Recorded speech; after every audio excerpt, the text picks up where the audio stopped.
एवढ्या दिवस कॉलेजच्या फेस्टिवल मध्ये फक्त पोरांनीच भाग घेतले, पण आज तर ना डायरेक्ट सरच उतरून गेले.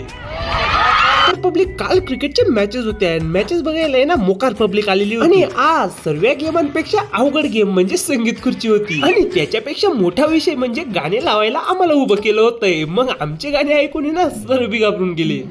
मग ते झाल्यानंतर इकडे संगीत खुर्चीची पहिली मॅच सुरू केली गेली होती. ती बी होती पोरींची. पोरी बी इतक्या हळू चालत होते की असं वाटत होते की हे खुर्च्यांजवळ नाही जाणार, ते खुर्च्या चालून यांच्याकडे येणार. आणि ते सर्व तर चालतच राहतंय, पण इकडे ना भाऊ मॅचेस बघण्यासाठी ना ऑडियन्स बी मोकार आलेली होती बरं का. पोरींची सेमीफायनल आणि फायनल झाल्यानंतर आहे ना पोरांची मॅच लागली. आणि पोरांचा विषय तुम्हाला माहितीच आहे, जुके गाणी साला. आमच्या पोरांना तर आज मोकार बघत होतोय भाऊ, जसं की यांना वर्ल्ड कपच भेटणार. याच्यानंतर झाल्या आमच्या टीचरच्या मॅच सुरू. आणि आमच्या टीचरच्या मॅच सुरू झालाय म्हणून आहे ना मी तुम्हाला सांगू शकत नाही की कोण जिंकलंय कोण हारलंय, कारण की मला उद्या कॉलेजला बी जायचंय. अजिबात रिस्क नाही लेणे का बाबा. मग आहे ना भाऊ आमच्या टीचरच्या मॅच संपल्या, मग मैदानात आहे ना आमचे सर उतरले. मग आहे ना भाऊ आमची सरांची जी मॅच रंगली होती ना डायरेक्ट नादच होती. मग असेच व्हिडिओ बघण्यासाठी ना लाईक अँड फॉलो करून घ्या. भेटू पुढच्या ब्लॉग मध्ये.